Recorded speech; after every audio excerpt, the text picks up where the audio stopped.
সর্বত্র পুজো নিয়ে চলছে ব্যস্ততা। তবে সবচেয়ে বেশি তোড়জোড় চলছে এখন কুমারটুলিতে।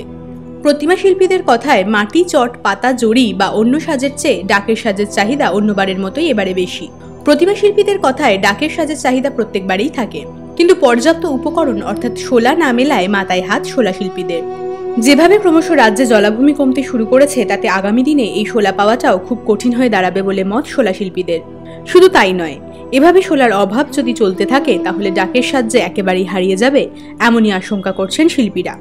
দীর্ঘ 25-30 বছর ধরে শোলা শিল্পের সঙ্গে জড়িত রয়েছেন কুমোরপাড়ার অন্যতম প্রবীণ সদস্য শঙ্কর মালাকার। তার মতে, ফাইবারে চলে গেছে মানুষের সময় কম। ফাইবারের ঠাকুর ওইটা 10 বছর 20 বছর যতদিন রেখে দেবে ততদিন, কিন্তু তার মজা আর আমাদের এই শোলার মজা কিন্তু অনেক আলাদা।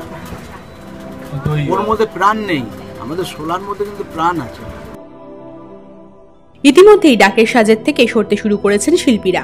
আরেক শিল্পী সুজিত মালাকারের মতে, প্রায় মনে করো 50%-এর একটু কম, 40% ধরো আমাদের ফেলে দিতে হয়, সেটা দিয়ে অন্য কাজ করতে হয়। সে মানে কাজের সেই কাজ সূক্ষ্ম কাজ করা যাবে।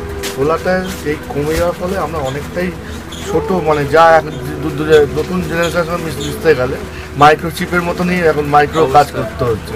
শুধু সুজিতই নয়, শঙ্করবাবুও বিভিন্ন ধরনের গিফট আইটেম তৈরি করছেন, যার মধ্যে রয়েছে ছোট ছোট শোলার দুর্গা, বিভিন্ন ধরনের দেবদেবী, তেমনি আধুনিকতার ছোঁয়া লাগা বিভিন্ন ধরনের শোলার শোপিস। আর এভাবেই শোলা শিল্পকে বাঁচিয়ে রাখতে চান শঙ্কর সুজিতের মতো মানুষগুলি। কৌশিক সিনহার রিপোর্ট, কলকাতা 24/7।